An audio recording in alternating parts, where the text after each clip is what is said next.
Ndalemi pak kryetar të disa prej lëndëve që janë më problematike për të trajtuar dhe për cilat ka kritika të vazhdueshme nga të gjitha raportet vendore e ndërkombëtare. Është fjala për rastet e korrupsionit dhe krimit të organizuar. Sa lëndë të tilla i keni në punë në gjykatën themelore në Ferizaj dhe a ka trajtim me prioritet për këto lëndë? Rastet e lëndëve të natyrës korrupsionit në gjykatën themelore në Ferizaj, do thotë e kanë një fokus të veçantë trajtimit dhe prioritetit të tyre. Gjatë vitit 2025 ne kemi pas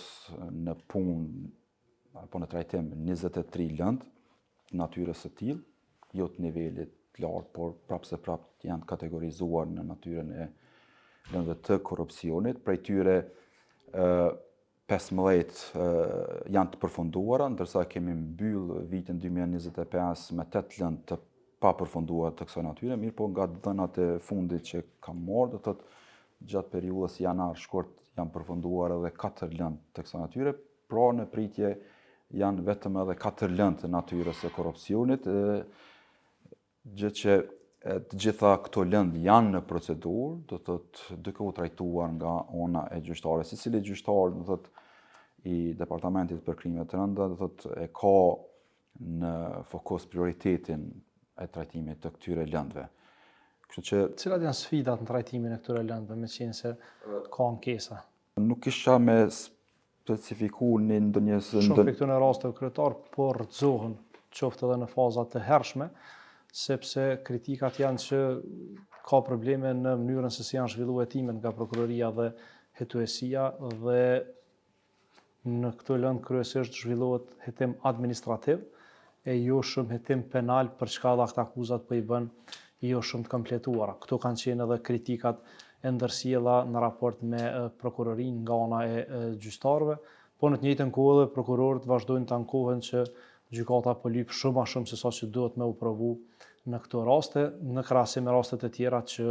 ju kalojnë të gjitha këto akuzat, vetëm këto të korrupsionit s'po ju kalojnë. Ka qenë ky diskutim dhe debat, të thotë, ku edhe ne si sekretar kemi marrë pjesë në takime dhe diskutime të tilla ku janë organizuar thotë bashkëpunim edhe me krerët të gjykatave dhe prokurorisë dhe është diskutuar çështja e po është qëndron ajo që thatë që shumica e aktakuzave që rrëzohen sa i përket lëndëve të korrupsionit pikërisht vijnë për këtë arsye, mungesë e hetimeve apo provave të mjaftueshme për ta shpallur fajtor pandehurin, gjë që nuk është tek raste të tjera. Megjithatë, secila lëndë që trajtohet qoftë natyrës për korrupsionit, qoftë lëndëve tjera, dihet që aktakuzat duhet të jetë mbështetur në ligj, në prova dhe të jetë, do thotë, si më thon, e bashkangjitur me prova të mjaftueshme për ta shpallur fajtor. Ne e dimë që gjykatat apo gjyqtarët pa prova nuk mund të shpallin fajtor askënd, por nuk është që në gjykatën tonë ka pasur, do thotë, raste të tilla që ka pasur mungesë të aktakuzave apo cilësi dobët të aktakuzave, nuk e di saktë numrin e lëndëve, do thotë se sa lëndë kanë përfunduar me aktgjykim lirues,